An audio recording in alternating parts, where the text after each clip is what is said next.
It's Muscogee, Ricky, Rico, Lucusi, Johnny, Gators, and Mussolini, Hannibal, Liz, and this party. Red Nana, Red Tsunami, Red Creeks, and a Red Ferrari, Red Clay, Red Ranger Bodies, Medico, and Exabani, got ya blessed. They call me Mr. Manifest. You fellas screaming out the chest. I got this technique better. I found my destination through a red light. Rock your soul through the daylight. Hot your going crazy, right? Nancy going crazy, right? Up, man, fight. I'm purple hazy through the night. I'm thinking chili out of spite. I'm making soup for the slice. I'm speaking Alabama Creek. I'm chopping corn through the streets. I rock at raids on the day. Koozie King is out of ranges. Koozie, Koozie.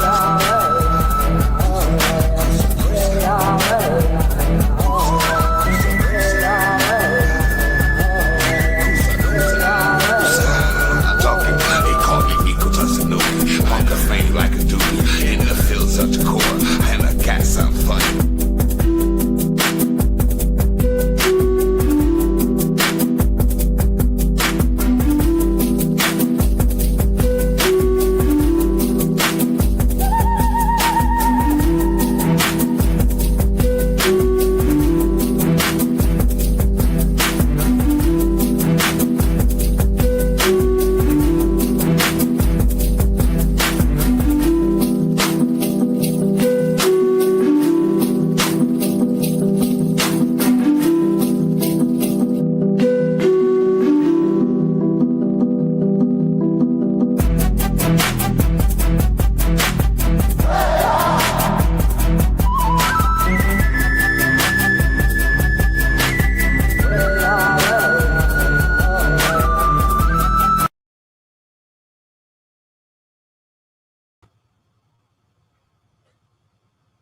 First name's Donnie, last name's Glover. In it to win it for the long haul, baby. The Yuchi tribe, understanding unity among the original Southeast nations. In this episode of the Remember Who You Are Indigenous series, we explore the Yuchi tribe, one of three original nations of the southeastern United States, along with the Shawnee and the Muscogee Creek. The Yuchi people have a distinct language, culture, and history that predates European contact by thousands of years. Yet their story, like so many indigenous narratives, have been overlooked and obscured by mainstream historical accounts. Why unity matters. The connection between the Yuchi, the Shawnee, the Muscogee represents more than shared geography. It represents and reflects ancient alliances, shared struggles, and collective resistance. Understanding these three nations as the original peoples of the Southeast reveals a more complete picture of American history and the foundations upon which this land was built. This conversation is part of our ongoing journey to uncover hidden truths, reclaim forgotten narratives, and answer the fundamental question, who are we really? Moors, Indigenous, Hebrew? Remember who you are.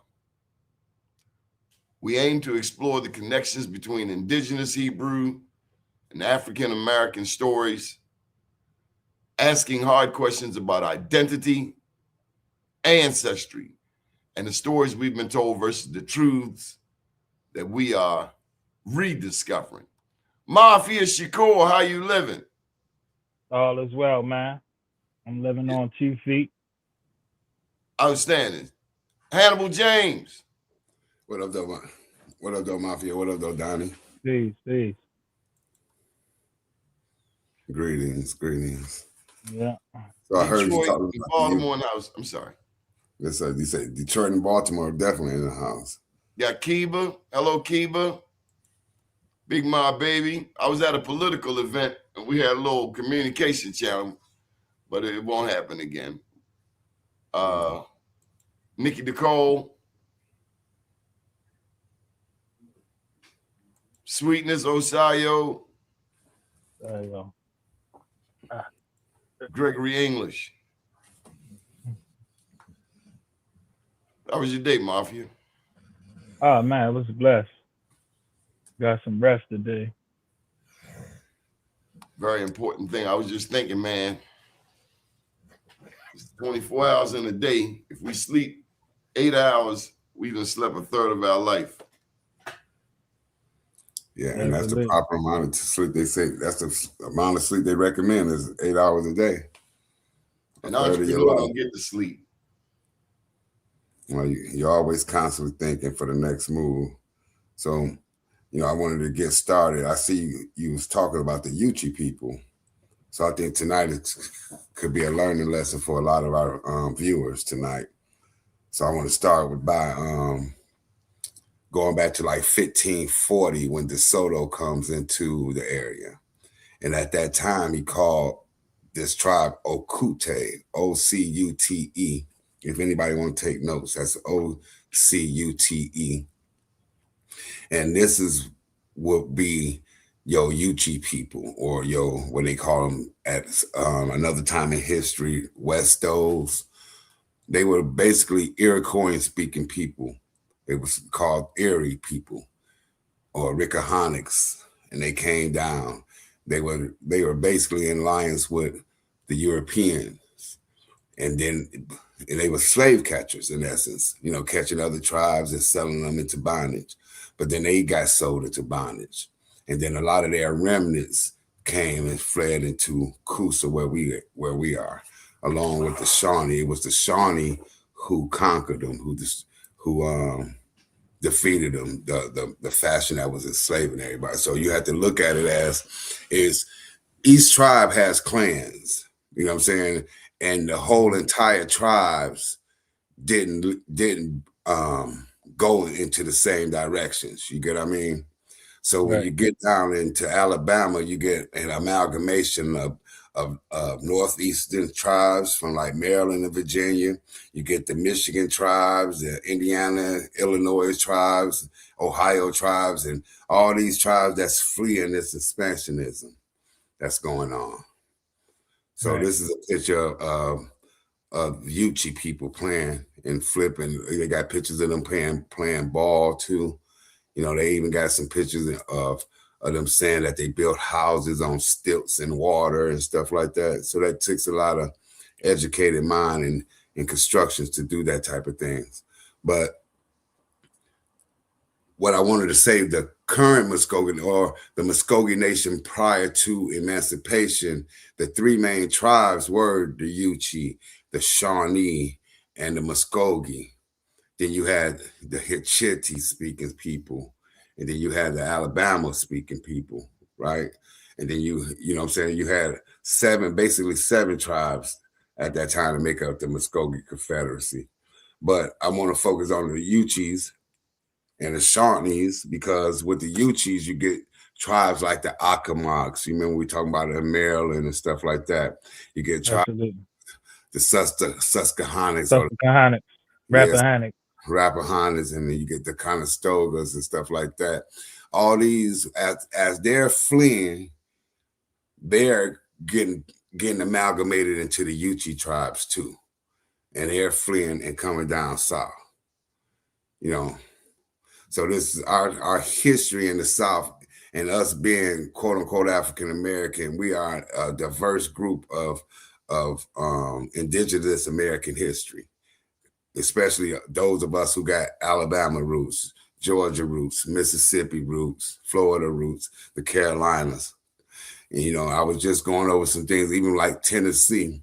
They even attribute Tennessee to be Cherokee, but Tennessee is Muscogee place. We spell it Tanasi, Tennessee. You know what I'm saying? And if you look at the meaning for Tennessee, you will see that it lines up perfectly with what the Muscogee teaches. Peace. Yes, sir. So we were talking earlier before we got on, you made up some good points about that 1478. Could you tell our viewers what you was talking about 1478, Mafia? The 1478, that was with Isabella the First and Fernandez, right? With the beginning of the Spanish Inquisition. Right.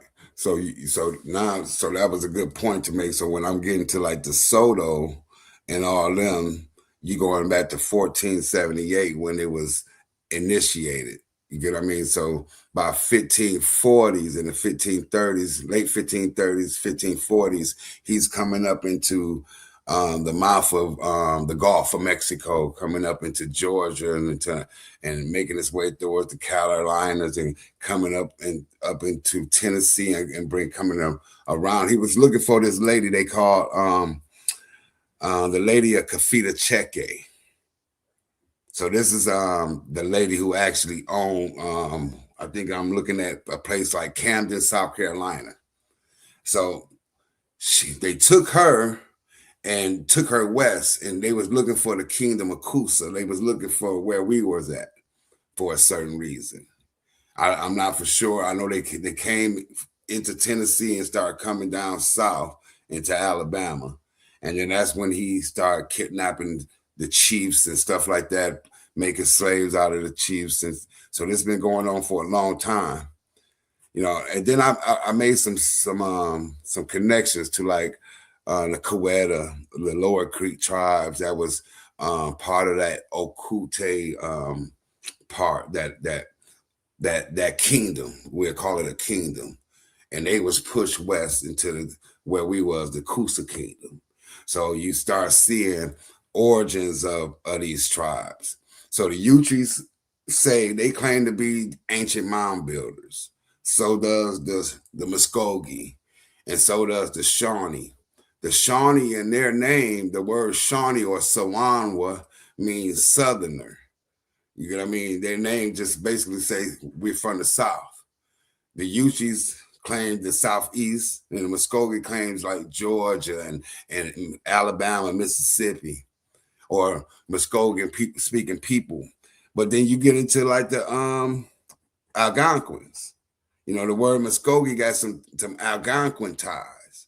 And that goes because the Shawnee was Algonquin at one time. That goes to Tecumseh. You know what I'm saying? And you can verify what I'm saying because they got certain words, like the word for town, Tawa, is significant in the Yuchi language. It's significant in the Shawnee and the Muscogee language. And then you find it was one Cherokee band called the Chickamaugas. So it wasn't the whole Anayowie. It was the Chickamaugas that was allies to the Yuchi, Shawnee, and Muscogee speaking people. Hey, what up, though, Planet Wells? Can't hear you, my brother. Okay, let's see. I got you, Peace, man. Planet. We good? Hey, now. Yes, sir. We're good. So we building on the Yuchi and the history of the South, and how the South, the Muscogee Confederacy or the Muscogee people is a amalgamation of basically all the fleeing tribes that was being settled or colonialized. You know, Okay. you look at our viewers and anybody who want to study Tecumseh or Tecumseh. Tecumseh had a Shawnee father and a Muscogee mother. And by Shawnee's rules, Shawnees follow the patrilineal line. So that means the father line. So because his father was Shawnee, he was Shawnee. But him being a Muscogee, because his mother was Muscogee, he was a Muscogee. Okay. So when you get into Tecumseh or Tecumseh, you start getting into the history of the Red Sticks or the creation of the Red Sticks. You get what I mean? So you get into his brother. Let me see. His brother's like Tesson. Let me see. His brother was like a modern preacher or someone who showed like he could show the magic of the water. Right. I mean, so his brother and him, you know, his brother was a triplet. And him and his brother, they start going down south capturing other tribes that was fleeing, like the Huron from out of Michigan, like I discussed before, like where I'm at up here now. You know what I'm saying? The Shawnee in Ohio. And then when you get into the Tennessee Valley, you got that Chickamaugas that was down there with the Cherokees, and then you got us, the Muscogee. You get what I mean? So Mhm. when you get in West and Maryland and all that, that was the area where they was colonizing, and them tribes was fleeing from that area. Gotcha. Yes, sir. So I know I done said a lot, but you know, Mafia made a good point about the year 1478 with Ferdinand and Isabella and the start of the Spanish Inquisition. So, Do we know what the origin of the image on the screen is? Or so this is one of the images that I downloaded. This was down in South Carolina when they came there, and someone took the time and drew that drew when I was in that? South Carolina and Camden down that way. So the Yuchi got a crazy history, being down in the Carolinas, Georgia, coming up to Ohio, going over into Maryland, into to Virginia, and they even went far. I'm supposing up to Jersey, because they even gathered some of the Lenape people that was up that way. You know, Okay. they was gathering tribes that was fleeing. You know what I'm saying? Right. So they was So and another interesting thing is we got to get into what these people call themselves. You know, we speaking, like when I say Yuchi, that's a European designation. You get what I mean? Yeah.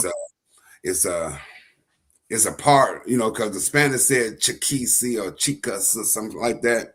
So the English try to put their spin on it, but the Yuchi, they call themselves Tasoyaha, Tsoyah. Mm. That's what they call themselves, and that comes up to children of the sun. You get what I mean? Yeah, that's real. That's real. Yeah. It's so now you start seeing similes, and I pick up on things like the prefixes when you see like the letter T and S come together. You know, they just don't come together. That's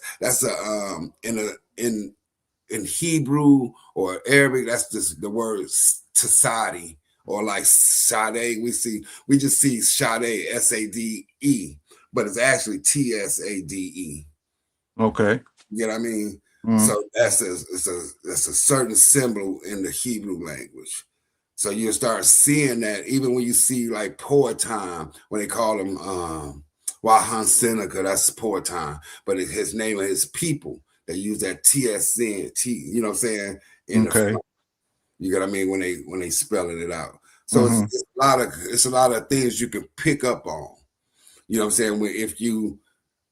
It takes a little knowledge, you know what I'm saying? But you can pick up on certain things that's similar to things that's in the East. Like we making we're trying to tell our audience that a lot of things originated here. You know what I mean? Then you see it over there in the East.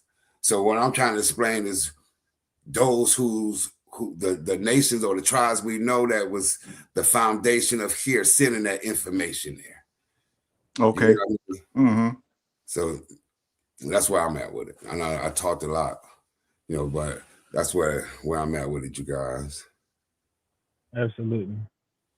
It's a lot you got to take to. You got to understand that each language has a grammatical law as far as in vowels being interchangeable, consonants being interchangeable, and you study linguistics, and a lot of the information was transferred and translated into other cultures and languages. So this is what causes a lot of the mix-ups, and when I'm trying to uncover what people call themselves as opposed to what other people call them.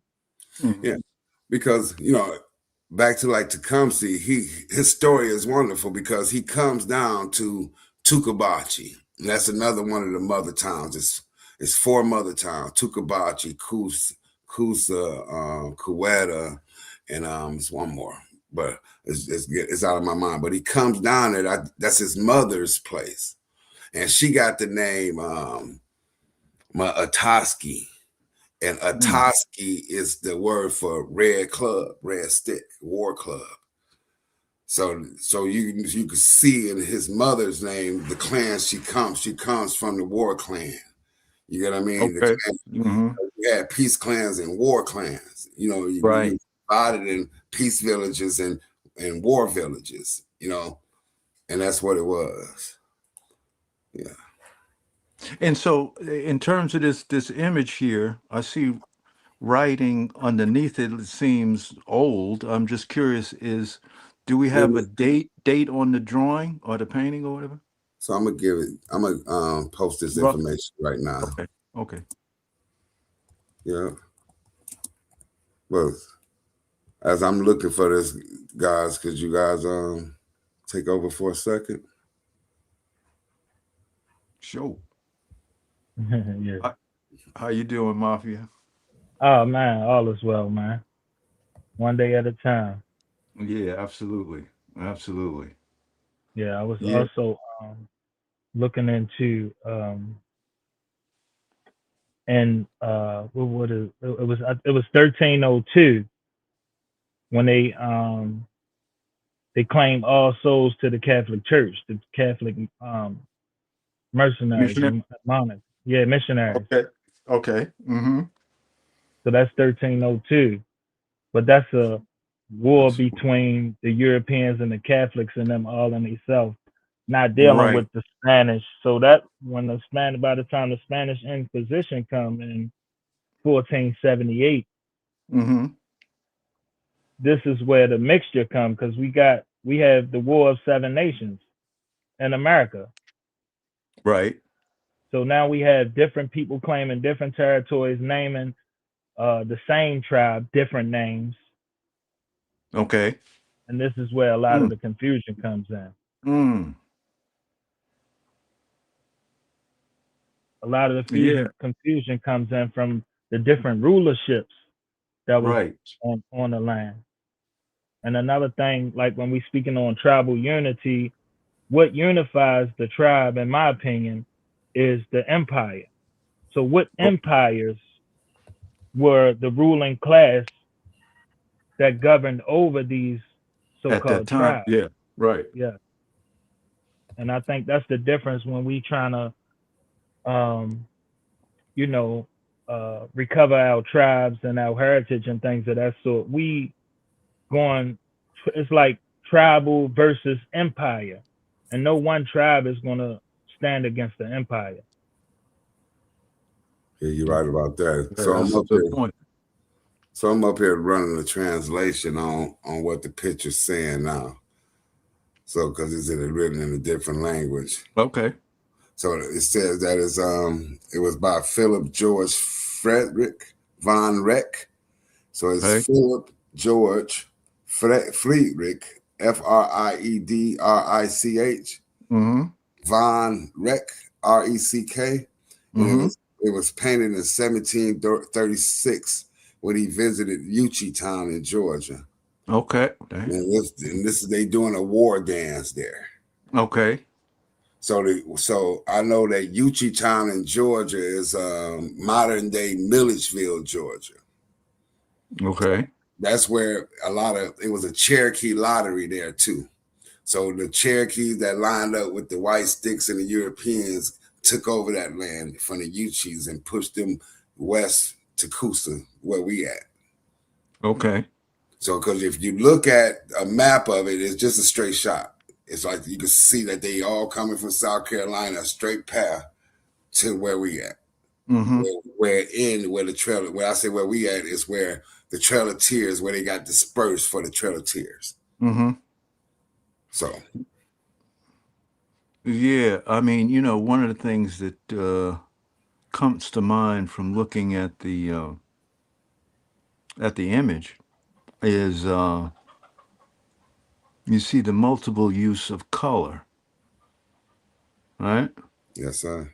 So you see that clearly from the roof to what they're wearing, to the fire, to the trees, to the mountains, you see that they had pretty much a full palette of colors to work with. And they clearly chose to paint the indigenous as dark-skinned people. Right. Clearly, they in other words, you can't say that they didn't have the paint. Right. Right. You know. Basically, all the pictures, if you go back and look at the original pictures, they're all pictures of people that look like this, look like how we look. You get what I mean? Yeah, absolutely. So I think that is we got to move beyond proving to these people that we these people. Correct. And show them the history of what happened. And because when we understand what happened, we can understand why we had plantations and why you had people enslaved here. You get what I mean? Mm-hmm. They had businesses down there. They had hickory oil. They had plantations full of plums down there. They was trading. You get what I mean? So they had graphite, tin, gold. You know, they had cotton. They had all types of stuff, wood, lumber. And these was what the natives was trading amongst each other prior. Right. You get what I mean? So you got people that's coming in and seeing a business that's already instituted or already started, and they just took over. And it wasn't them just taking over. You got to go back to the Iroquois, the Haudenosaunee. You know, it was natives that helped. Or, you know, indigenous people that kind of helped, you know. Yeah, I was reading what he was saying. You know, but all these people fled south. And you notice, look at Mafia, that name of that, you see the last, the suffix, the last part of that word, of the tribe, tank. You see the tank, chop tanks. Yeah, absolutely.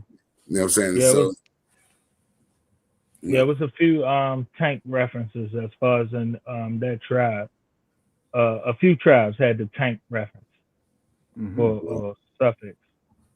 Right. So you can find out where, like when you see tribe names like that, people that's viewing, you know, Google or whatever you do, research, find books, and trying to find out where they got dispersed to, or what other tribe they assimilated with or merged with. You get what I mean? And then you'll start seeing basically the northern tribes blended with the Shawnee and the Yuchi. And the Shawnee and Yuchi at a time like 1780s, 1790s, all of them was forced to come down south. That's why you don't really understand. If you look at what happened in the 1790s, the White House was burned. A lot of the records, census records, is gone. The truth is gone because they did it intentionally. You get what I mean? Right. Yeah. So study what was happening in the 1790s here. You'll understand a little bit more. You know.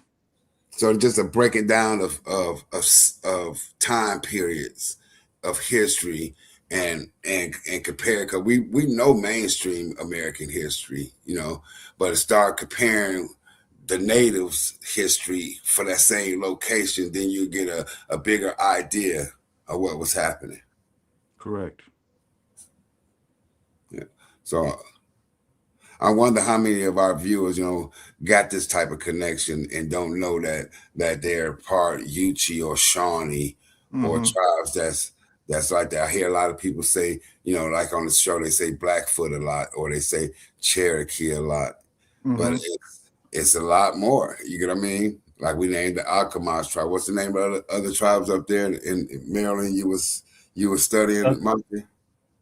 Susquehannocks, the Rappahannocks, Choptanks. All them tribes is documented on amalgamating with the Yuchi and coming south. And then it's documented with them amalgamating with the Muscogee. So what I'm saying to you is all documented. You get what I mean? And then it's linguistically sound. You know, we get into like the mound builders period. You're talking about the Muscogee, Shawnee, and Yuchi saying they are the mound builders coming from the same place. You know, and then when you start looking at the languages, they speaking derivatives of the same language, put it that way. And that's what you'll start seeing. Even in the Northeast, they're speaking derivatives of the same language because they can understand the meanings of water. Because if you notice, a lot of the things with water start with the letter M. Mm-hmm. And that's a deep one there. And that goes back to a Semitic thing, like the tops of the waves of the water. Right. That's where you get the letter M from, the tops of the waves of the water. And women got the water. And that's where you get the word mama from, or Shemayim, sky water. You get what I mean? So Mayim or Maya means water people. You get it? Right. Yeah. Well, it's always tied to nature. Yeah. You see? So, you know, the perception would be, the previous perception would be, these are primitive people, right? Right. Now, that's one of the factors is relating to their dress from a European standard, Mhm. right? Right. So the other thing is you see, okay, so you see them dancing, and you see, you know, someone tending the fire and this, that, and the other, Mm-hmm. right? So you could think, well, okay, you know, that's what primitive people do. But no, the relationship to the dance and the relationship to the fire is communing with nature in a way to direct and support that frequency. So actually, it's higher science than what was coming out of Europe, because it's related to direct experience, Right. not philosophy. Right. It's direct experience. And there's a qualitative difference between thinking about spirituality and actually communing with it. And I think that's another thing to take into account is that, like how we saying, a lot of things are documented and a lot of things aren't documented, because even though the culture was dismantled and separated, and it's still those old traditions that remain through the culture. Correct. See, I see a couple things. You see, if you look to the very right, you see them playing the drums and the people Correct. sitting down. Then they dancing, and then you got the people that's there's a couple of them that's to the fire, but then there's people in the back Up and in the lodge. up Mm-hmm. in the lodge, right? And that get me to think about the word for house. And Muscogee is like cheeky, Mm. and that's my sister. We call my sister Shiki, Mm-hmm. and the word for house is cheeky. Mm-hmm. You know what I mean? Mm-hmm. Mm-hmm. And the Yuchi call themselves people of the children of the corn, and it's something about the fire in the house. Right. That's, you get what I mean? And the chicas, you know, when they say that, that means something like with fire in the house or something. But you see that the chi and the G's and stuff, and all these sounds that they have all means something. And it's constant in the language. You get what I mean? Mm-hmm. So you can hear the part or prefix in one language and hear it in another language and understand what it is. You get what I mean? Mm-hmm. Well, but you Exactly. can't learn this language here. Okay. You know, there's some good people. There's a lot of comments in there. So I'm looking at Lyndale Jefferson. He said tribes raided their enemies to sell captives as slaves to the colonists and Virginians and further north. But the colonial legislature took 15 years until it abolished Indian slavery in 1691. That's kind of, I kind of agree with that one too, because that's like when we start off, when I'm talking about these Yuchis, or when they was called Westos or Coots back in the days, that was the time when the government turned on them and got to enslaving them. and that's when they got to be pushed west. That's when you get into like the Yamasees War. So another marker in history is the Yamasees War, like 1715. You know what I'm saying? You get DeSoto 1540. You get the you get the Chiscas in 16th city. You get the Westos capturing slaves in 1660s, and you get them becoming slaves 1680s, 1690s. You get what I mean? And then if you just partner or just separate the history like that and focus on the tribes down south, you'll understand this game. You'll understand why we are like we are, because we not just one tribe, we all the tribe. Right.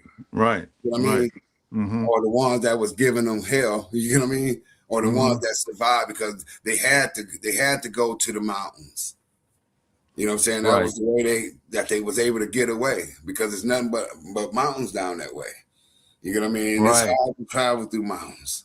You know? And the difference between the indigenous people, autochthonous people, is that everybody else had a chance to go back across the water. There was nowhere else for us to go. Were you talking about Lord Baltimore or the Calvert family or any of those families that came over to America? They had a chance to go back across the water. This is a good statement right here. So he said this was the northern end of the Occaneechi Trail, a long used Native American trail that ran all the way to the south. So that's when we get into our people saying, I'm Blackfoot, or, you know what I'm saying, you talking about you Saponi, or people that was along this Occaneechi Trail. So let me show you how the that prefix of that word could show you a Muscogee link. So because you got the Oconee River, where the lower creeks was in Georgia. A lot of the Saponis fled from North Carolina into Georgia. A lot of them Lumbees and all them stuff, they fled there because this is their ancient place where they came from. You know what I mean? Yeah. They weren't just running away into an area where they weren't familiar with or familial or family. You get what I mean? Yeah. Shout out to Lindell Jefferson. Yeah, shout out to Lindell, y'all. Absolutely. You know, to know, here goes from Gregory English, they know who exactly we are. All throughout Germany and Europe, our ancestors are painted on the ceilings of 1,700 European churches. That's correct. That's true. It's true. You got DJ Sweetness. I have an AM recording of me and my aunt speaking of my great-great-grandfather. I was selling her then. We were Blackfoot. You know, Saponi, look at them, the people that come out of the Saskatchewan, Canada. That's the origins. And you could trace, they call themselves Monosuckapona. And you could trace them coming out of Saskatchewan, Canada, out of there into Idaho, Montana, what's that over there? Nebraska, Ohio, coming this way to the east. And that's what they call them Siouan-speaking people. That's how you get Siouan-speaking people in the Carolinas. You know what I'm saying? Like the Chiraws and stuff like that. Or the Wakamas and stuff like that. Yeah. Oh, that's my folks. Yeah, all that. You know, but you see that a lot of the South was a stronghold for refugees, so to speak. Okay. Right. Think about it. You know, it was like, you know, you got what's known as South Carolina. You got Siouan speaking people there. You got the Cherokee speaking there. You got the Muscogees there. You know what I'm saying? But it was once all Muscogee. You get what I mean? Or all Muscogee speaking type people. You know what I'm saying? It don't mean that you speak the same language. You're friends. You get what I mean? You know, they was vying over resources or family beefs, just like how we have now. You get what I mean? Yeah. Right. And that's what was happening. And then when this new opponent came to shore, it was a different game. You know what I'm saying? Now it's all about everybody's self-survival now. You get what I mean? And Right. that's why we're talking about tribal unification, because now we got to throw out all these gripes that we had and really talk about survival. Right. You know what I mean? And then it got to the point where they knew that, hey, we ain't gonna control this place. You get what I mean? So where we be at now? And that's when you get us. You get what I mean? So we still thinking what to do now. You get what I mean? Right. Yeah. Yeah, I'm saying the realization that we ain't gonna be a nation no more. It ain't gonna be no indigenous nations no more led to the current people that we have now. Correct. Or the current thought. Correct. You get what I mean? And what I'm trying to do is spark the memory of these tribes in these locations. So when you do your ancestry, right? And you see, well, my people was in Georgia. Well, you already know that it's only a few nations that was there. You know what I'm saying? You got the big group, it's the Muscogee. You got some of the Cherokees coming there, and then you got the Yuchis and the Shawnees. You know, Savannah, Georgia is nothing but Shawnee. That was Savannah mean. The word Savannah is Sawana or Shawnee. Right.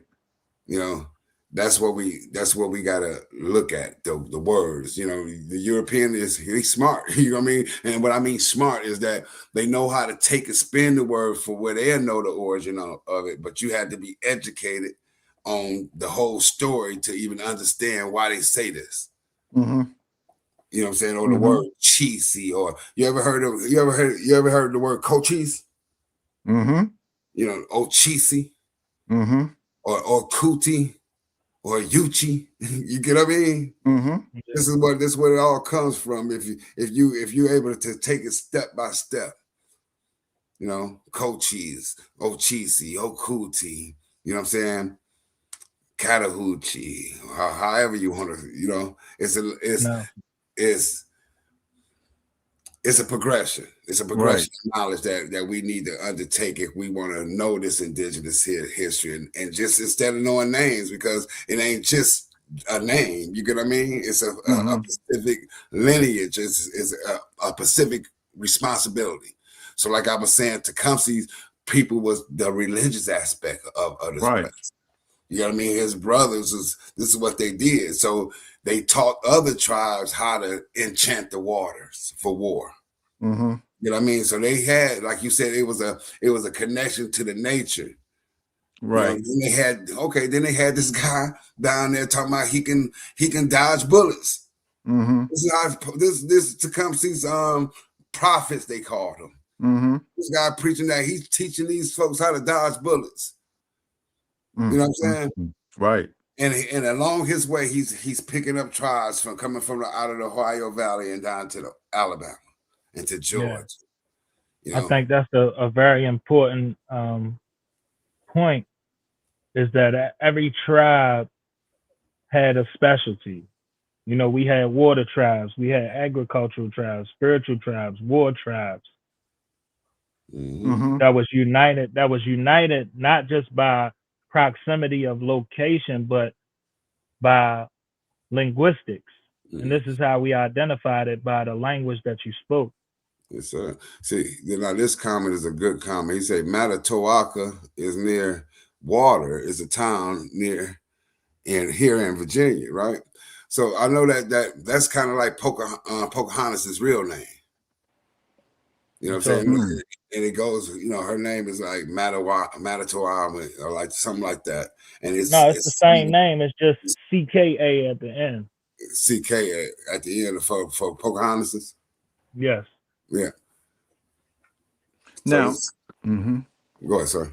So now, you know, for the viewers, right? We're pointing, right, at where you can go and start your research. So, like Lindell, you can clearly see he's been doing research. Yeah. So, in other words, this program is not set up for one just to Listen. learn by hearing, and this you have to do the research. So just because you fall into the category of melanated, you know, yeah, some things you get, you have a certain relationship to the sun and this, that, and the other. But in terms of furthering yourself, that is a continual thing. This is not a channel that you come, you get the information, and that's it. Right. Because that will fall away. You Right. have to take it upon yourself to do some research yourself. That's very important. Right. So like with me specifically, I learned that where my people come from, they call them sakugas, or the doorkeepers, or the Mm, water bearers for the nation. So we was the ones that connected to those prophets that was coming from out of the Shawnee tribes. So basically, a doorkeeper is a priest that was from the Chits, from Chits and Itza, the people that build the pyramids, right. and the old ancient Mayans. Mm-hmm.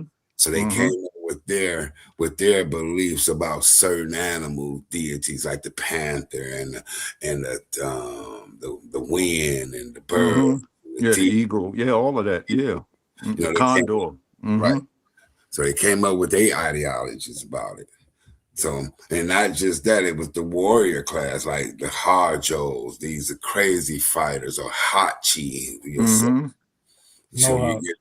you get down there, you see Hachimateg or Hatchie Creek or stuff like that. Or then you start seeing Ochi, or that's the hickory nuts they was processing down there. You know what I mean? And then they had graphite, tin, gold right there. And it's Mm-hmm. nothing but right that's flowing right in that area right there. Right. These people, this Harjo, in which you'll find Harjo families in the Muscogees, you'll find them in the Shawnee and the Yuchi. These were the protectors of this resource. Right. You know what I'm saying? So it's Mm-hmm. a whole mess now. You get what I mean? Mm-hmm. That's what I'm saying. Like, once you start finding your family's connection, you'll start seeing that they have certain responsibilities. And then it's up to you to either want to know more about their responsibilities or leave it in the wind. You get what I mean? Yeah. Yeah. Right. Absolutely. Because the research takes you deep. Because Exactly. it's not gonna take you just to one tribe. Your great grandmother and your great grandfather was both Cherokee and they lived in the same town, was born in the Mm-hmm. same town. It's Right. not that simple. Even if you have ancestors that come from overseas, whether they Scottish, Irish, German, these are the same slaves that was escaping from tyranny overseas. Right. Right. Right. See, you And made for it their own survival, they turned on the natives Mm-hmm. because they was under pressure of the unum sanctum and all that. Once they claimed all the souls to the Catholic Church, Correct. Now you're talking. yeah, that's when you said that you hit on a couple things. You hit on a point before they had to be with each other first, and then, like you said, this new thing under this unum sanctum. You know what I'm saying? Now they had to show their allegiance to who they would. You know what I mean? So this is what makes it really confusing when you see these I don't want to say different races, or I want to say different cultures, or Mm-hmm. different ethnicities in tribes. You get what I mean?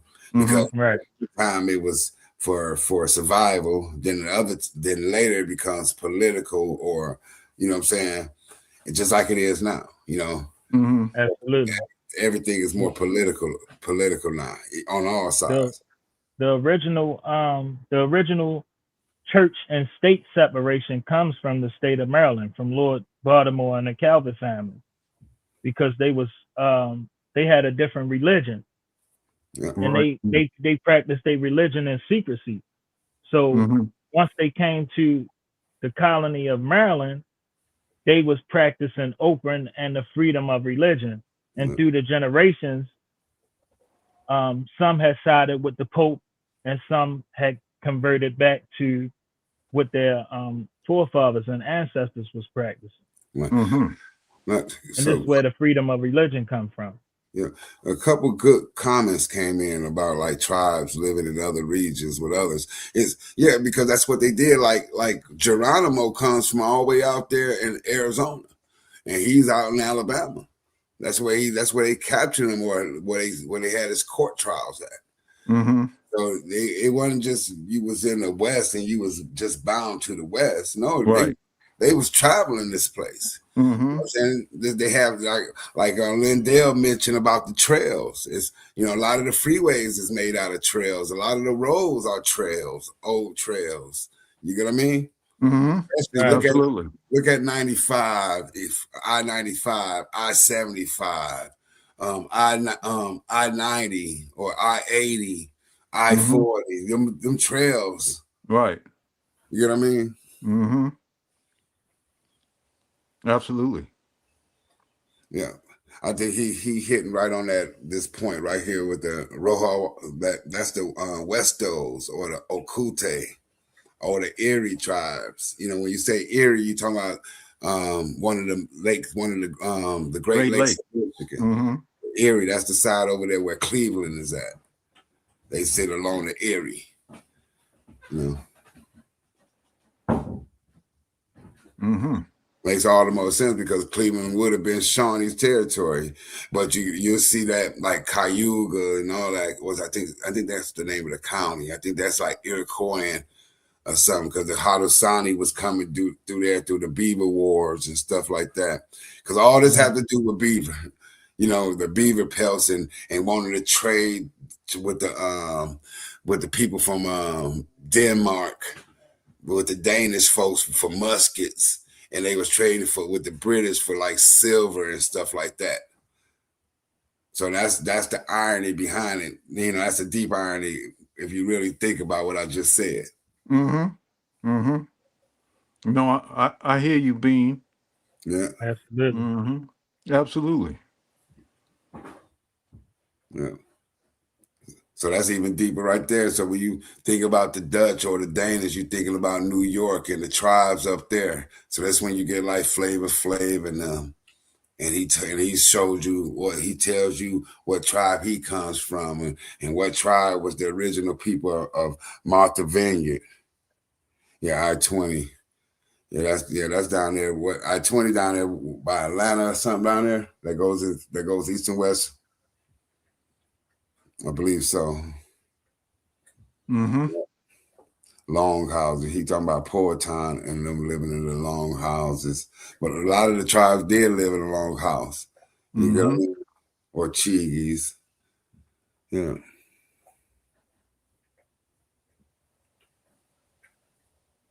He said, "What? So what year would I say was the damn?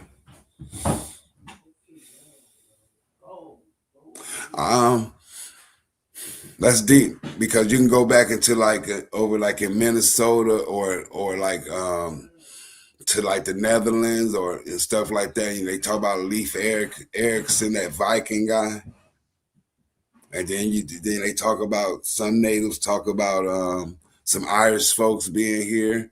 In the Mayan, even talk about even far as down to South America, they talk about white tribes fighting naked. And they, if you look through history, we know that's the Irish folks that was fighting naked. And then you see that in Minnesota. That's why I think that's why they call themselves the Minnesota Vikings, because the Vikings came there too. You get what I mean? Right. It's hard for me to say that 1492 is the first time they came here. I think they was here prior to that, meaning it was probably one person or a small expedition. You know what I'm saying? Or yeah, and they all didn't have they all didn't have the colonialist sensibility, right? And because you'll see that type of history, because you'll start finding amongst the New York tribes this European influence or this European amalgamation or DNA within some of them tribes up that way from old. You get what I mean?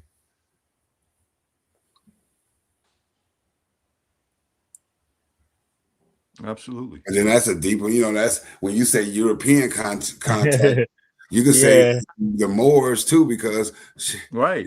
it all depends. When we see, I think that it's code word for being white on the skin. And I don't think I think we got to dive a little bit deeper than that, people. That's I like know, that piece I was just sharing with you. I'm sorry to cut you when I was saying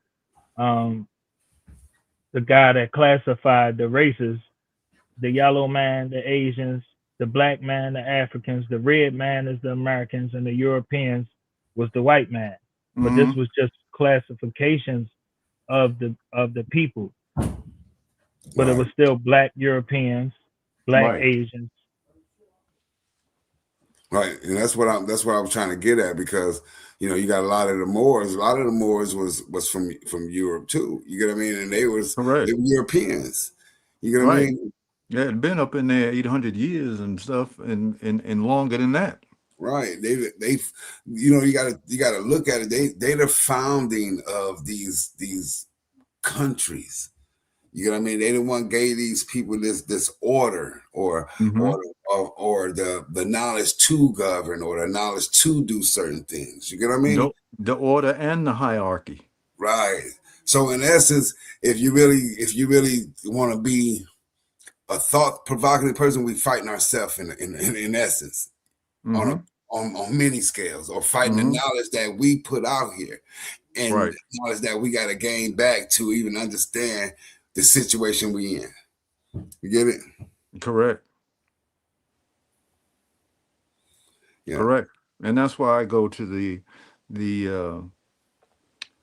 war of the artificial to the natural.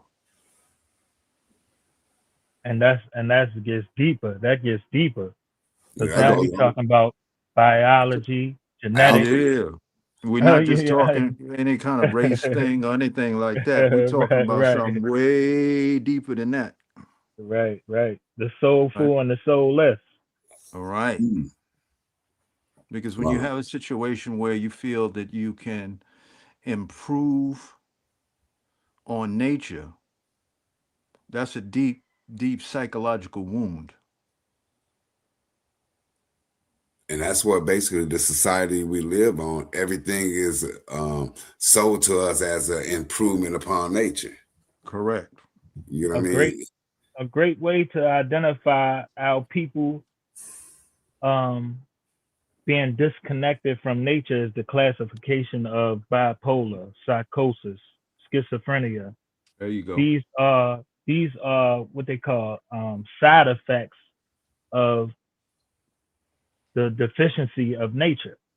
Correct. Absolutely 100% correct, Mavia.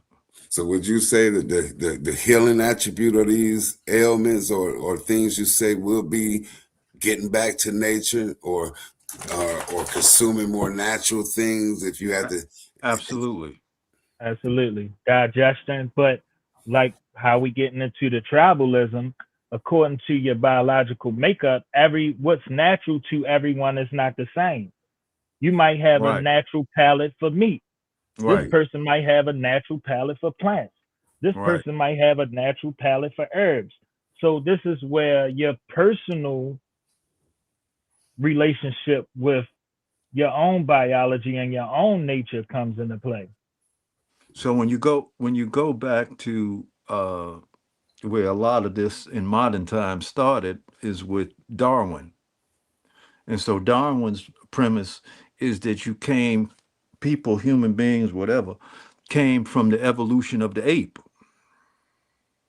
So then they associated Africa or thickly melanated people, right, Mhm. with apes. Now, if you don't follow that line, or if you, let's take it that you do follow that line, then you're saying that apes, because they are physically closer to nature, that what your evolution relies on is evolving out of nature, not staying in nature, but evolving out of nature is the birth of intelligence. See, all of that is sick thinking. And Right. until you can accurately diagnose the absurdity and the ridiculousness of that, you'll always be confused. Right, right. I understand you clearly, you know what I'm saying? But then it's like everyday life, you know, like everybody's going this way and going that way, trying to come up with a solution or a remedy to solve their own personal issues. You get what I mean? Correct. And also living in an environment, right, that is based on a artificial reality, and you have to work to survive in that environment. Right. So they take you, the energy of that thinking takes you and crams you like on Turtle Island. There's a tremendous amount of land everywhere, but people ain't on it. Why? Because they have entrained themselves with the idea that you have to be in a city to even survive. Right, right, Right? And the city is what? A concrete jungle. You know, it's an artificial space. right. You know, just take a trip outside in a forest and anything where you can be in nature, like really in nature, and you'll feel it.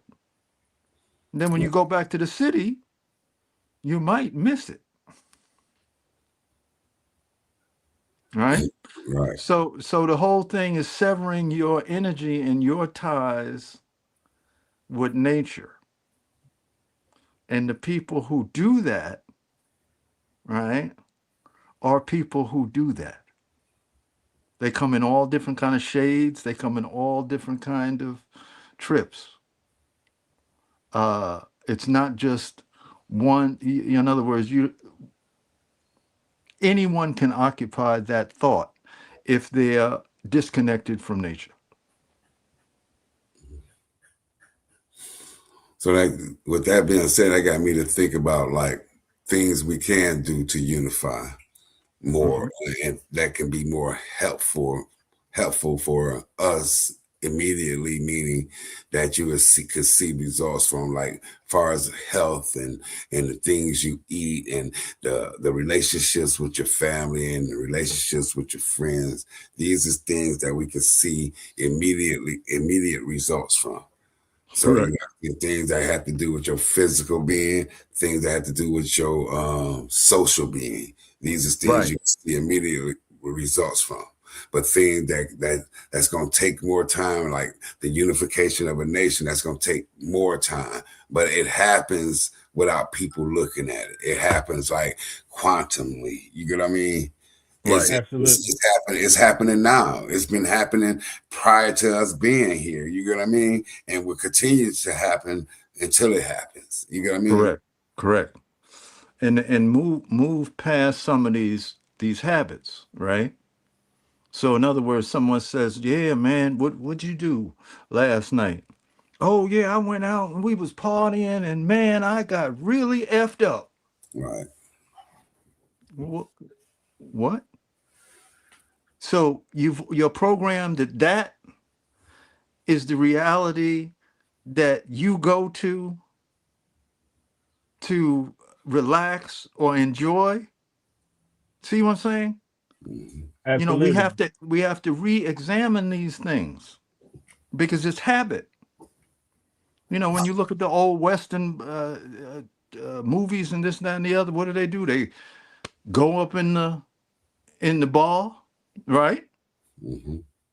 They hang out with the ladies of the night in the bar, right? Mm-hmm. They get drunk, right? And they shoot up the place, The same right? thing. You know? Same thing is happening today. Yeah. So Like we you have said, to your go ahead. practices. No, I'm Yeah, sorry. I'm just saying, like you say, your practices is very important because if you studying and researching and doing thought provoking things, a good night is not doing nothing. correct. Relaxation, peace, Good. silence. Right. Right. Right. Right. Learning becomes the new entertainment. That example how you made, like how going into the saloon and the brothel was upstairs and Yeah. all the liquor and and then shoot up everybody. And it's Right. like it is the same thing over and over again. It might be different players and different time. You know what I mean? Correct. Might not be the whole live band no more. We got DJs and digital music now. So and in order to change it, let me reframe that. Is there a way to change this? Evolution. The Ab- evolution. You just gave the answers with the evolution of self and those who are in your immediate circumference. This correct. is where the change comes from. And either you choose to be a part of raising the consciousness or lowering the frequency and the vibration. Correct. Mm.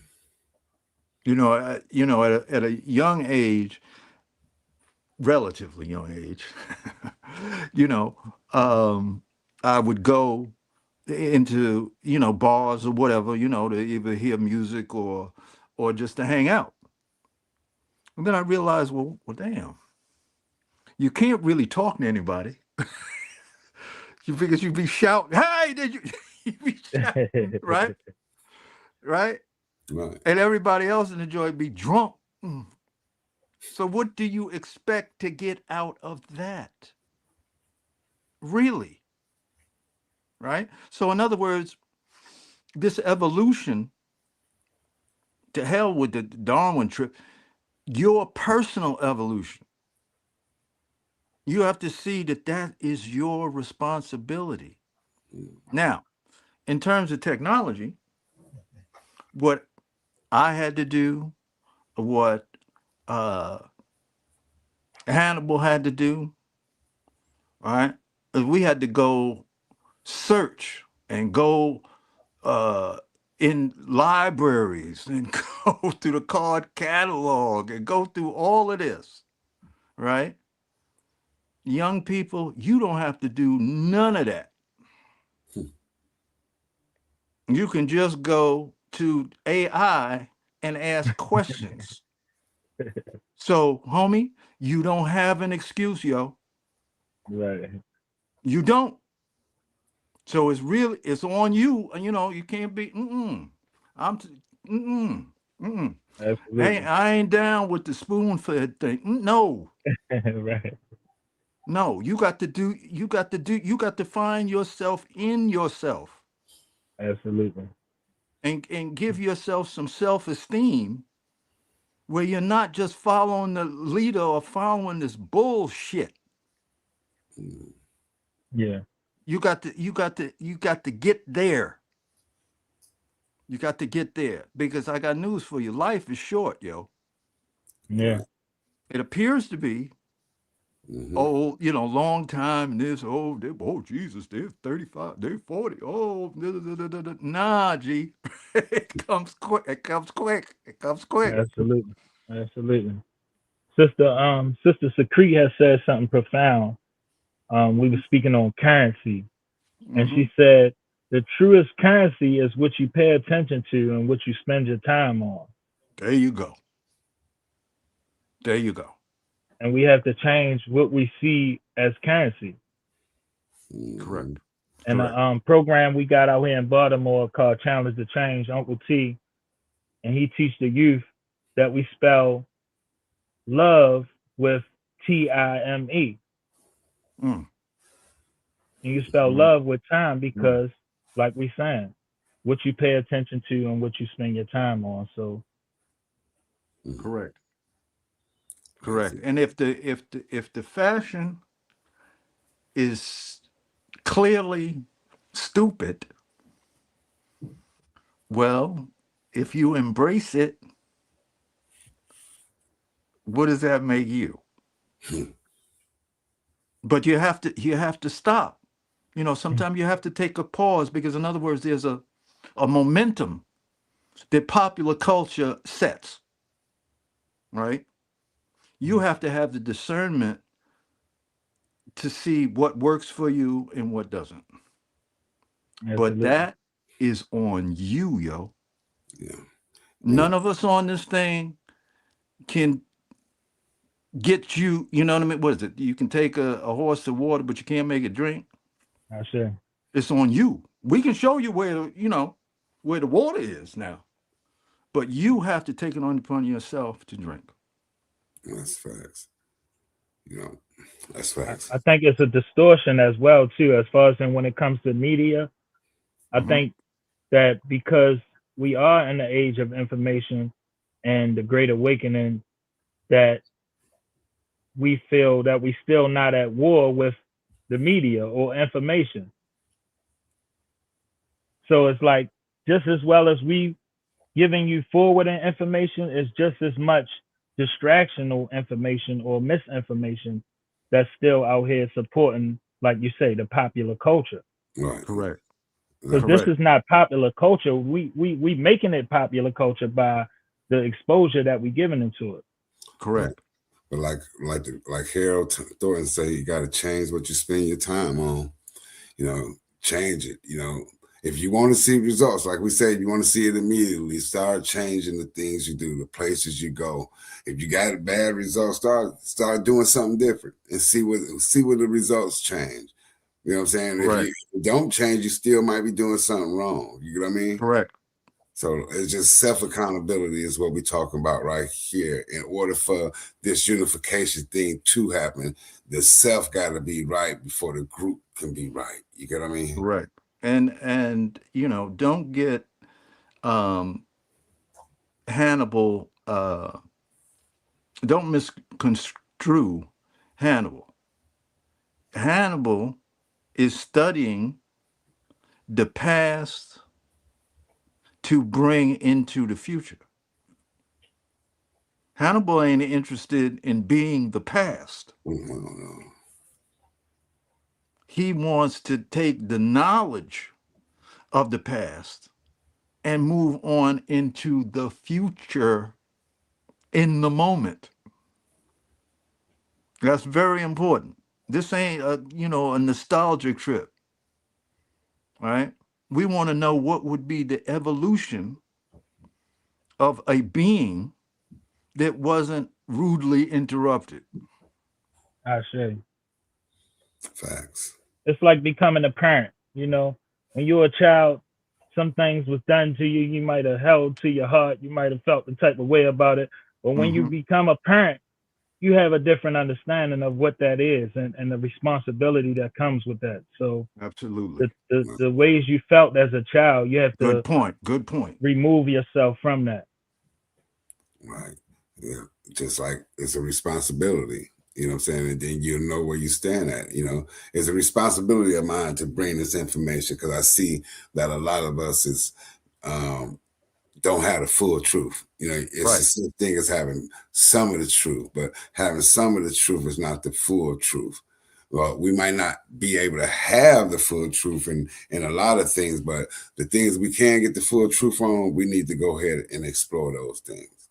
And I believe like learning who we are, we can find that out by studying. It's like mathematics, right? So, you know, I can go back in my memory for algebra and this, that, and the other, right? Okay. So one of the things in math is that there is a given in an equation. What Hannibal is working towards is giving you the given that was taken away from you. But once you have the given, you still gonna have to solve the equation. Right. But at least you got the given. You just got to know how to do the techniques and the procedures. Correct. Right. And anything that you venture into has a learning curve. Exactly. So you have to have not only patience for yourself, but patience for the receptant to be able to receive it. Correct. You know, you can't learn and be assertive at the same time. And as Copper Engine states, that speak positively to yourself, that inner speak, okay, is very, very important. All right, because the current society is set up for you to speak consistently negative to yourself. So much that a lot of lyrics in songs, right, was really, self-hate.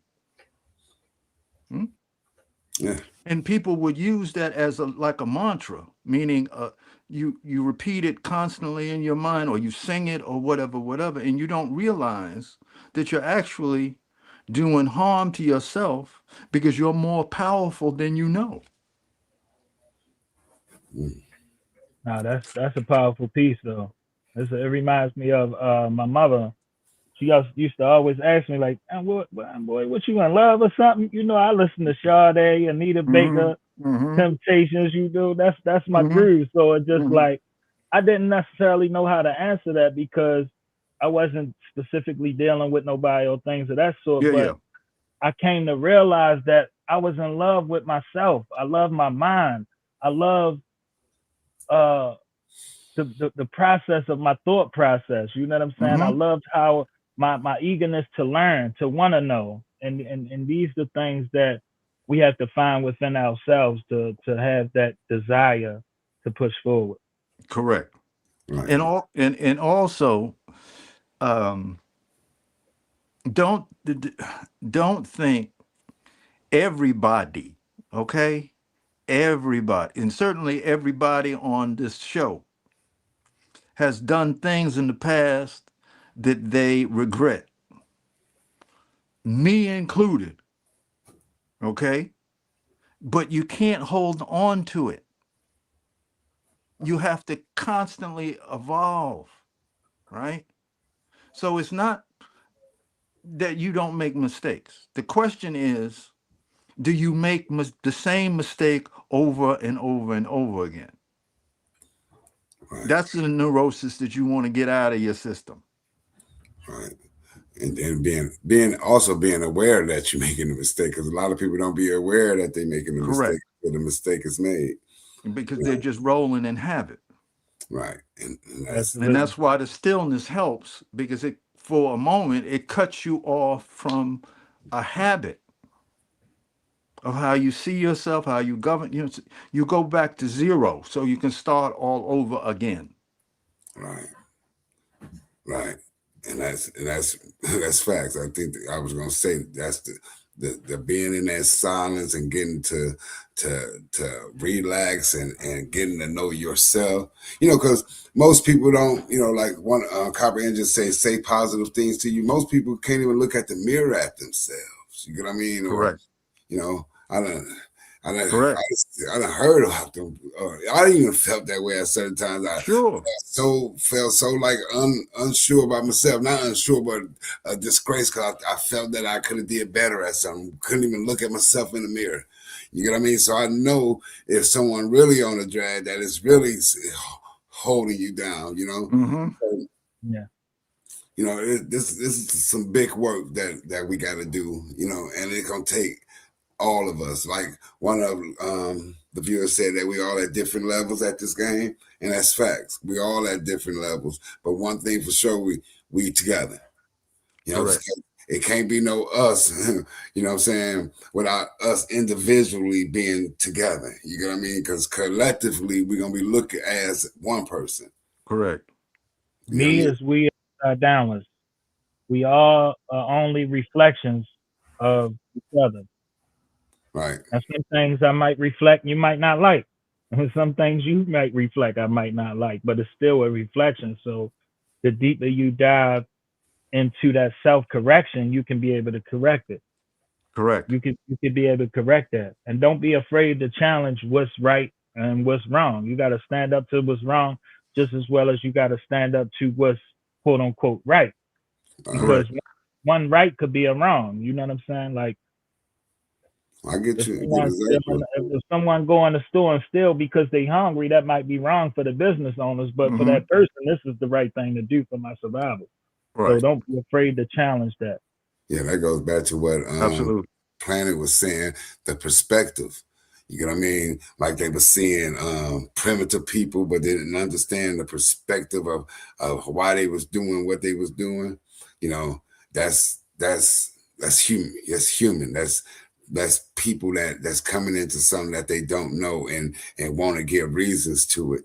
You know, so but other than that, I think we got a good conversation. It's been a good thing that's been going on, and we done opened up a lot of our viewers to things they probably didn't hear before, especially with the tribes and the correlationships to things in Europe and the correlationships to the church and these that 1478 Mm-hmm. what you call it, the Ferdinand and Isabella that started the Spanish Inquisition. Yes, Mm-hmm. on them sanctum. They have the Unum Sanctum as well. We talked about so we covered a couple things, but all these things consistently is together. You know what I mean? When we dealing with our people, the indigenous aspects of us, we got to think about the colonists, the settlers, and also the church. And Right. that's a lot of times we leave that part out of the equation. But this place was settled by the church. Yeah, Correct. them was the ones that was doing. They had the mandate. They had the mandate, And that's when and we get to that 1302. right. So you got to think about now. They just backed off. You Right. know, play the back seat and let everybody else drive. Let the other entities that they create, let them drive this mechanism they built. And you also have to look at the Spanish and European Inquisition. Mm-hmm. So these are essentially the people who brought you this religion.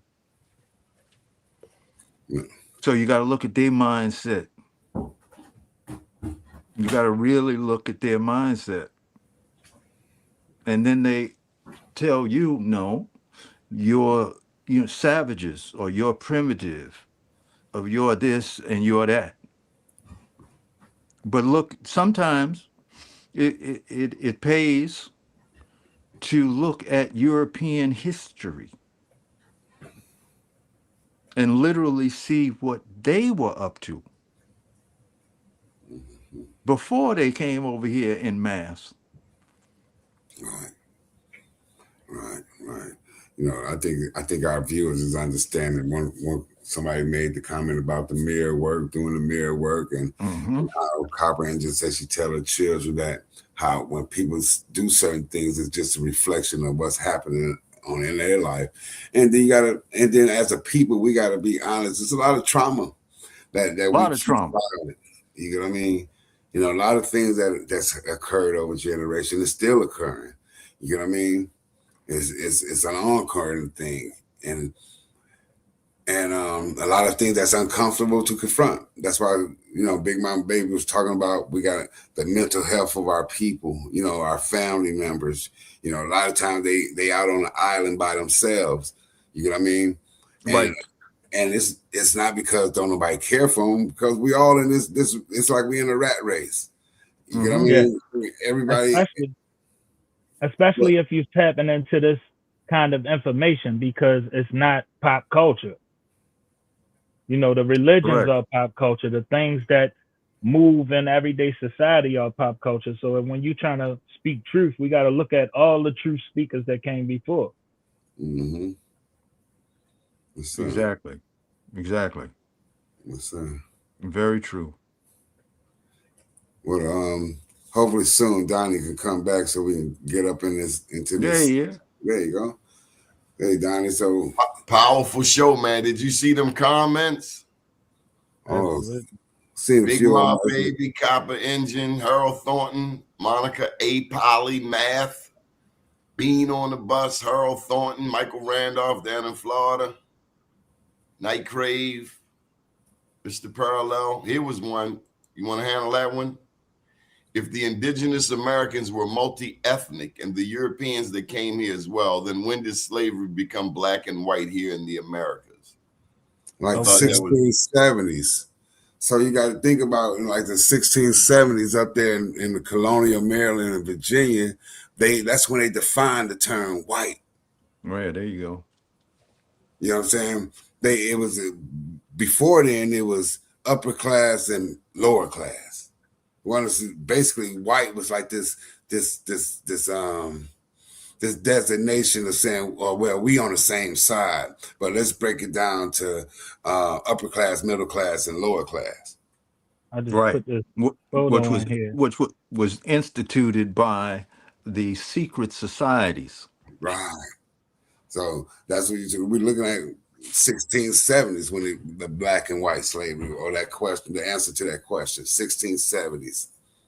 You know, you can look into Maryland and especially Maryland and Virginia. You know, you can see the things that was happening in their court records, you know what I'm saying, that led up to them instituting these laws. You know, Correct. Can you bring that photo up for me, Donnie?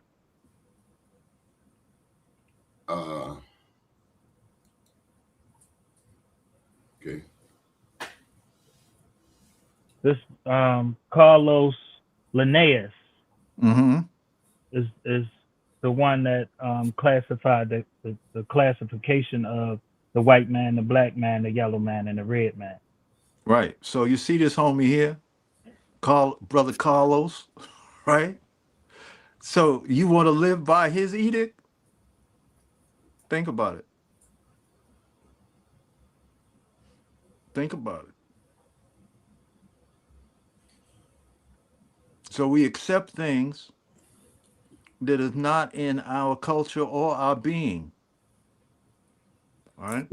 and I think humanity wasn't like that in the beginning as well. It's like Absolutely. we as a whole we wasn't. You know, I think after so long when certain people wanted to own the world And you know, jealousies. right? That's where we get to where we got now, you know. And like we done discovered and we done discuss here, is quote unquote not just white people, it's European, it's black Moors, it's some indigenous folks as well. You know what I mean? That's responsible for the situation that we in. You know, And it's always a few people right. in these group. You know, what was it, 7 billion people on the planet, right? So it's just a handful of these elites that is laying down the laws for the peasants to follow. So what are we going to do about it? What we doing about it? What we actually are doing right now? Because this is very historic in the sense that technology has provided a situation where, excuse me, like-minded people can commune and work through some stuff. This ain't never happened before, really. Right. Like right. this. Yeah. I'm in Hawaii, Hannibal's in Detroit, you in Baltimore. I mean, come on, man, really. We doing it. You're right, and I think like this is the perfect time where like how we speak and then we bring our guest on and we can say certain things and we can bring up that knowledge and we can talk about that certain specific topic. You know what I'm saying? Yeah, we're doing good. You know, we're doing things that and moving it faster than, or bringing out the information faster than it could have been done at any point in time in history. Just think about it. We're moving at light speed. At light speed. Because people then, we was under the suppression of 5 civilized tribes and maybe a couple more. You know, right here tonight, I done talked about several tribes. You get what I mean? Other than the ones you actually hear. You get what I mean? Yeah. And I continue doing that so until we all understand. And here go the tribe, the Winnebago came down. That's where we get the name of the tribe. The Winnebago came down with the Yuchis and the Shawnees. That was tribes from out of Michigan, from the Huron and the Wyandots. You know what I'm saying? I know we got some Penobscots that be in the building. I've seen people say they Potawatomi or Potawatomi. That's Michigan, another Michigan tribe. So I've seen people speak their ancestors out here. You know, so I'm just trying to show all of us that we do have a connection when it gets down to Alabama and with the Yuchi, Muscogee, and Shawnee. Yeah, facts. Absolutely. Amalgamation. Yeah, we got some good comments, you guys. You said, from being on the bus, I found 500 acres of family land that my mom is heir to. That's what we should do. Like I found over 50 allotments that's connected to the Muscogee Nation of those who didn't walk the trail. That's connected to our family, and each one of them was 320 and 640 acres. So I ain't even get to count it. I know it's 20, 30,000 acres. Right. You know, and so it's a lot. Yeah, I found land allotments as well on the Eastern Shore in Maryland, South Carolina. North Carolina. 18 counties in Alabama that seeded after 1832. And if you got history in them counties, you're going to find your records.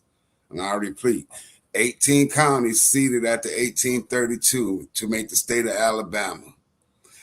Atlanta wasn't part of Georgia at that time. That was all Indian territory. So Atlanta was called Marthasville.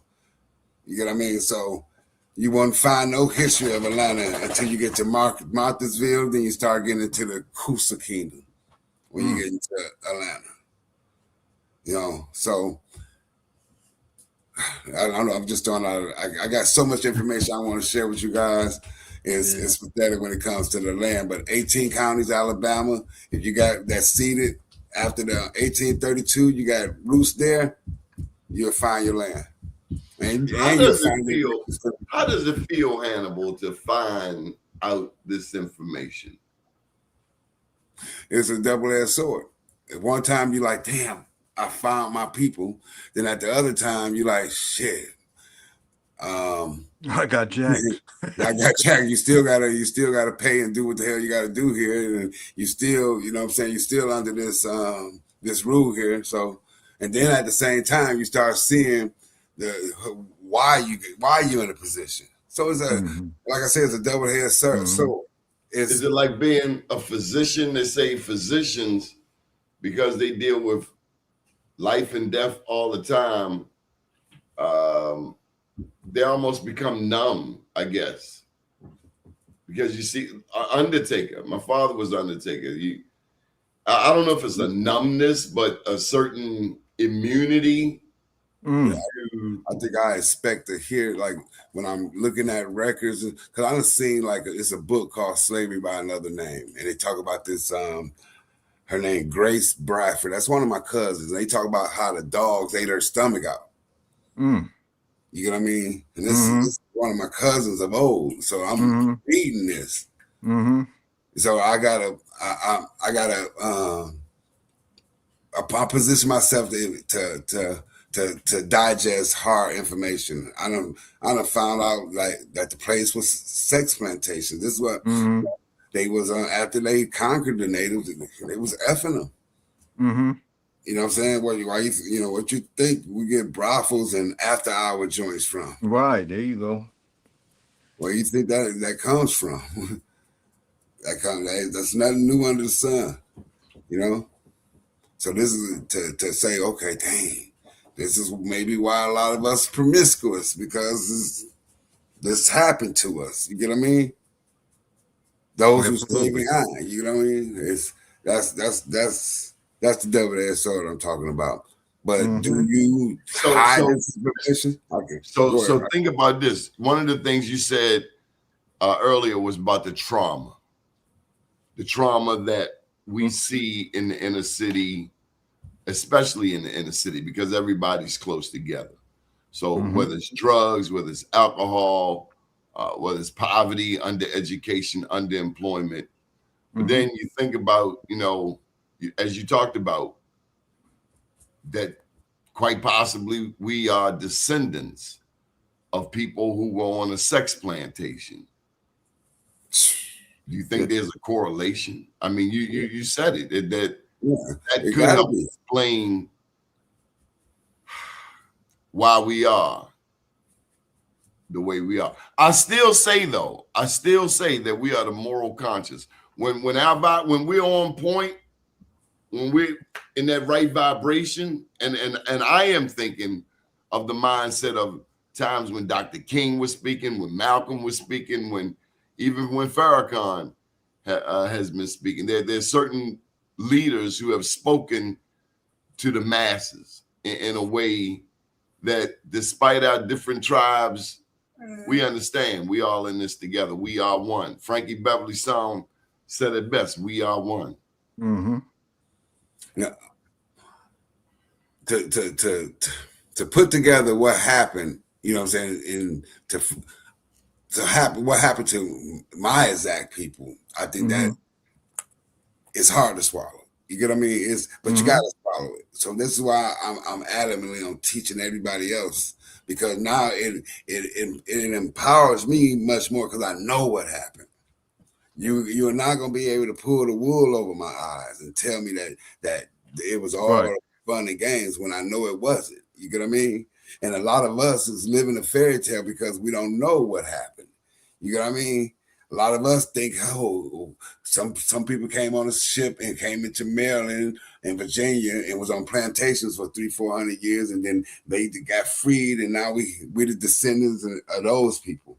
No, it's totally different. It's way different than that. Right. I know whoever they were. We are survivors. We are the descendants of survivors. Period. I think that's the diversity that's amongst us.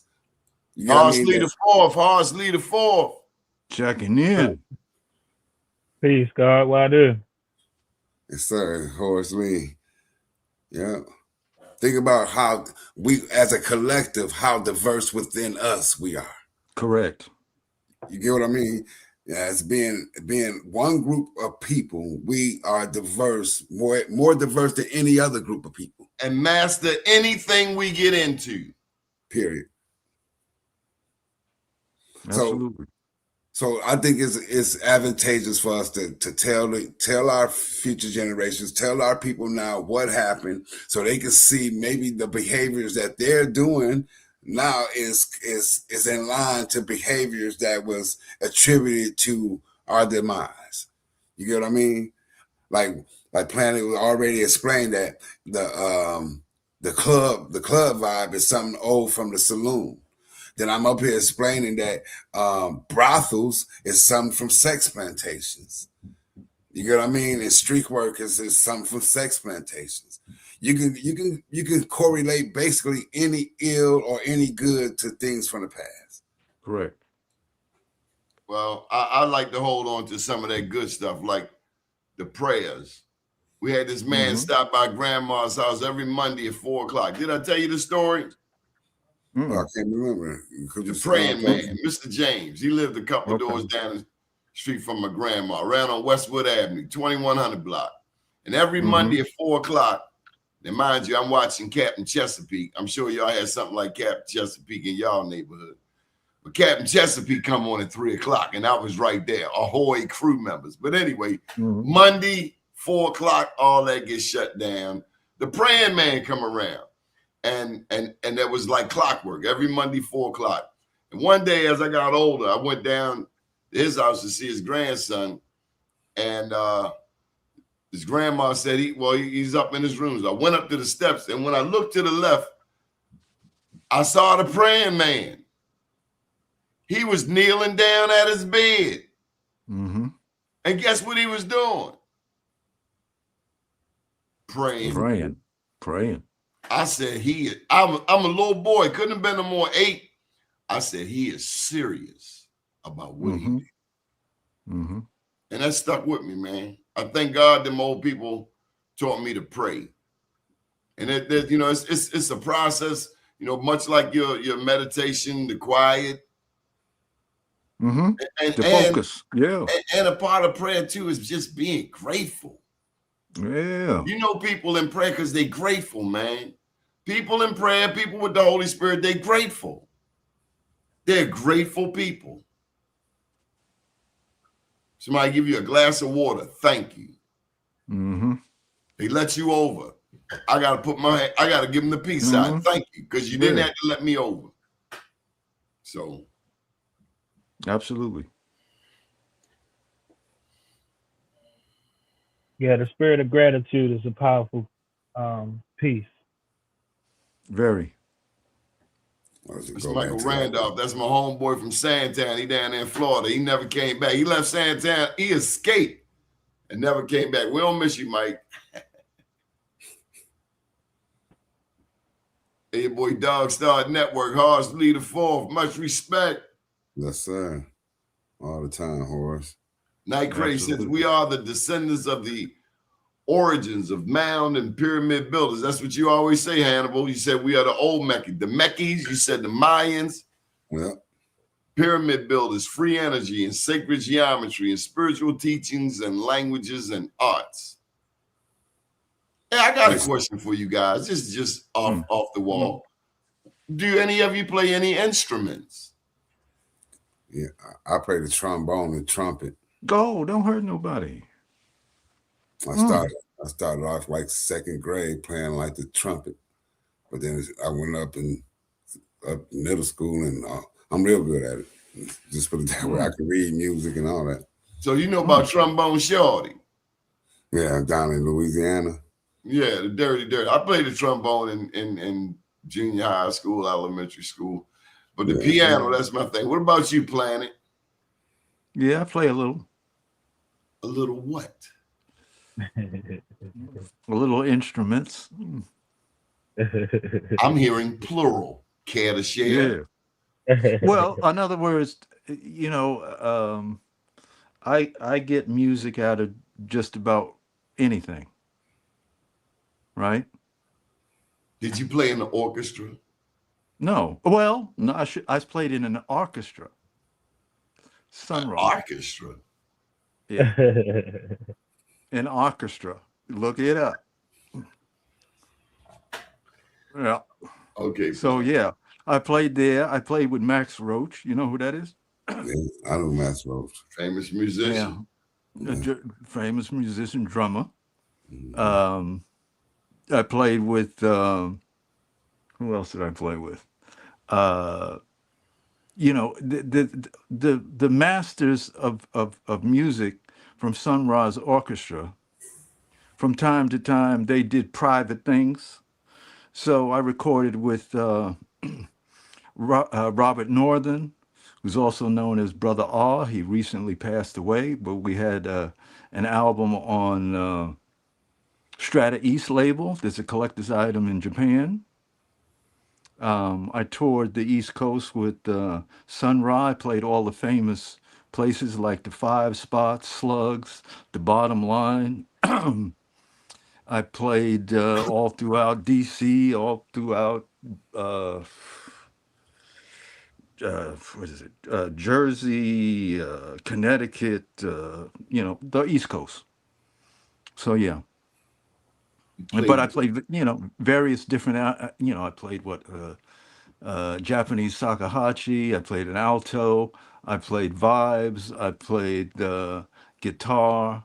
I'm a founding member of the Black Rock Association out of New York that spurned the band Living Color and a bunch of other bands. What? Right? Much respect to you, Elder. No, but I mean, that's, yeah, that's what we do. I say. That's big. Yeah. Yeah. Jean Carn, you know her? Doug and Jean Carn. She was on the album that we did. Yeah. Mm-hmm. Yeah, that's powerful. What was that famous song by her? Show Me You Love Me? Yeah.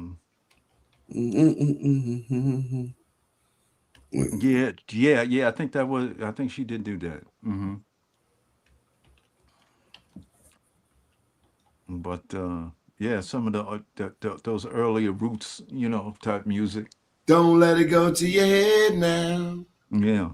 Dun, dun, dun, dun, dun. Don't let it go to your head now. Grand Poobah and I forgot what's the name of the group. They sampled that back in the days. Brand Y'all new. know what I'm talking about. He said books and books around concepts and hooks, session to session to get thoughts manifested. You know, y'all don't remember that? Come on. Go ahead.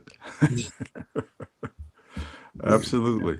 That's Yeah, I've Grand been on Poobah. stage with them. Yeah, I've been on stage with them brothers. Yes, sir. Mhm. He said I play All the kinds bell. of hidden talent on here. Yes, Like sir. I Ray say, played. he played the bell, but I know Pally that's right. plays the planet. There you go. The artist formerly known as Planet Well. Hard shouting out the brand Nubians. Yeah, There you brand new. go. That's the song. Don't let it go to your head, no. You know, Yeah. put that on as the #1 workout song for tomorrow, y'all. Bass, harmonic. Yeah, go ahead. Go ahead, Bean. Yeah. That funky chicken. The funky chicken. Y'all remember Curtis Blow? Yeah. Absolutely. Yes, sir.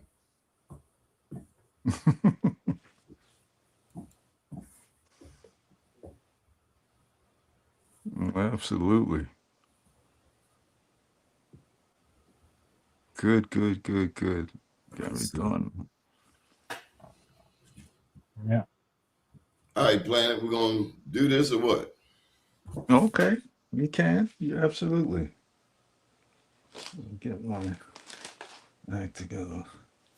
So this is one thing I learned today while you're getting that about this guy, Carlos Linnaeus. Did we get a year of 1758? Something to think about. This That is was my the other beginning of the construct. This is my other instrument I play. Yes, no question. We know you're good at the bowl. Okay. Yeah. I hope everybody out there watching the show has been having a peaceful time. I had to fall back. I just came from a political event, and it was some in your face type of stuff, and I just need to calm down, rest my nerves. There's an election coming up here in Maryland in 6 months, and this is the first Tuesday, and we had a forum, not where I live in Baltimore City, but about 9 miles into the county, out in Baltimore County. This is where most a heavily African-American populated neighborhood, homeowners, college educated, many of them voters. And it's the first time that Baltimore County, which surrounds Baltimore City, the first time they could get a county executive, which is the equivalent of a mayor. And this is about 850,000 people. And we started the political season off with a bang. And it did get a little tense. So Okay. Do get involved in your community. This came up at the meeting. Do we know our neighbor's name? Do we know who our neighbors are? Because I know here in the city, we know that's Foots, that's Huddy, that's Devron. We know each other. In the city, you help each other survive. You watch each other's back. You know each other's schedules. You know when move your car. The people coming. You know, in the county, it's a little more reserved. But the fight is still real because there are other people that want to take our people's stuff all the time. Whether you live down here in the inner city or if you live up there in suburbia, you still got to fight. Randallstown still got to fight. Owens Mills still got to fight. Woodlawn still got to fight because people coming and trying to take your stuff all the time. This part of the county where the melanated people live is they contribute, I would say, over half of the county's tax base. Black folk with big houses. 2, 3, 4, 500, $500,000. That's property tax. That's a tax base. And my thought is all of my family out there need to have representation that is mindful of their needs, period. I like, so I'm not a Trumpster, but one thing you see with the Republicans, they take what they want. Nobody giving us nothing. You got to take it. So that's all I got to say on that. Mm-hmm. And a quick footnote on the breeding camps. Some of the top breeding camps was in Towson and Baltimore City itself, and John Hopkins Homewood campus. For my Baltimoreans. Absolutely. I'm checking out these comments here. Yeah, they roll it. When DJ Z goes on a roll, he just be banging. You remember in what was it? Harlem Nights when Arsenio was in there. Mm-hmm. The couple cats had a brrrr, and then this one cat come out pop. Well, DJ Z, he's the machine gun. He's rapid fire. Mm-hmm. You can tell he's got a busy brain. His brain just be popping. As soon as he types something, he got something else. Bam. Any of that make sense to you? What he got up here, Hannibal? Yeah, I'm looking at a lot of the comments he making. I'm looking at a lot of comments everybody making. They're making a lot of good ones. Liberty and fraternity. Yeah, that's a deep one right there. The unholy trinity. So we're learning, and it's been respectful. Absolutely. Yes, it is. So are we ready? Yes, sir. Okay. So let's get ourselves relaxed, and let's take 2 breaths and hold it for about 4 or 5 seconds and then blow it out.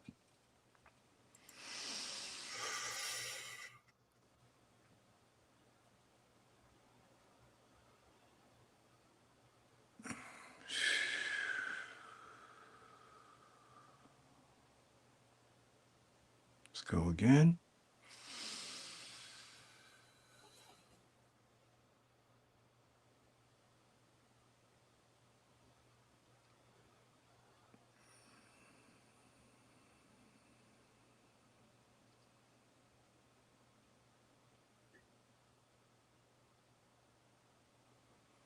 Okay, so let's take this sound in, and if you have, an ailment, whether it be psychological or whether it be physical, try with your imagination to take the sound and send it to that area, right? So we can collectively put a healing energy, a healing prayer to that part that is experiencing some discomfort or suffering, right? Because remember, we're in the invisible realm, the realm that all things are possible. Okay.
Ashe.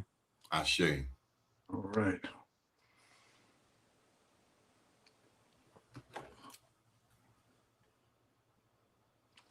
Silence will never conflict with your religious beliefs. This is a spiritual thing that unifies all beliefs.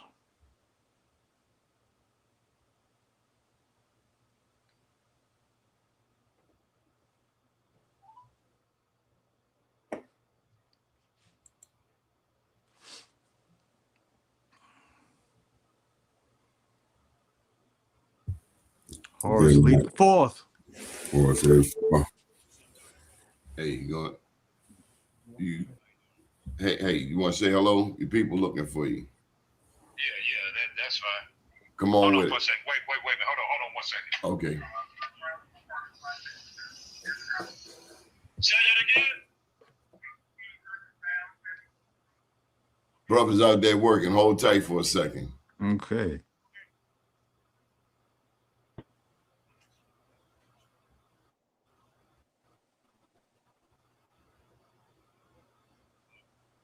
Yes, sir. Yeah, sorry about that, man. I'm at this way station, man. Man, you ain't got to explain, man. Your people's they Absolutely. nothing but love for you. Oh yeah, I appreciate that.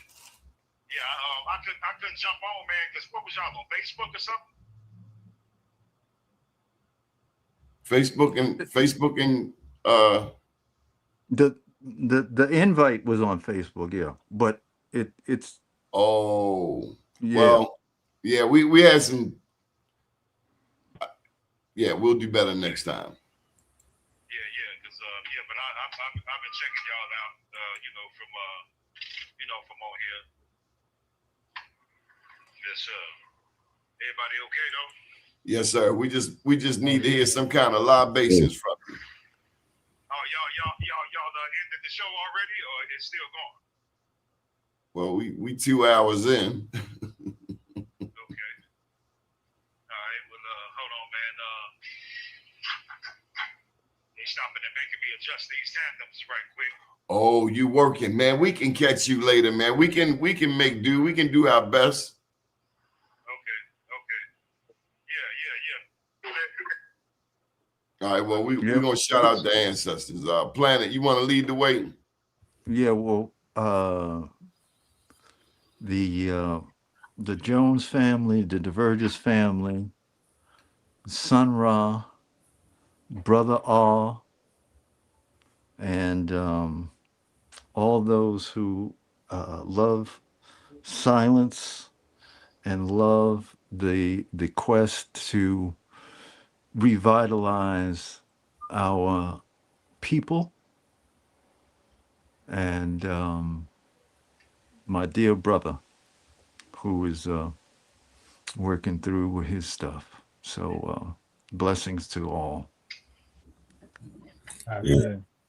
I would just like to just send blessings to all of us, all of descendants of the indigenous people of this land, and all of us call ourselves Black, period. Ashe.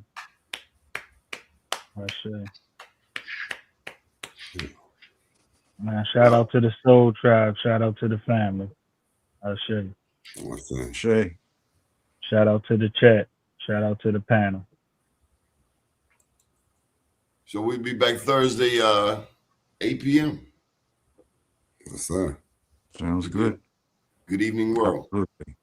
Peace and blessings. Yes.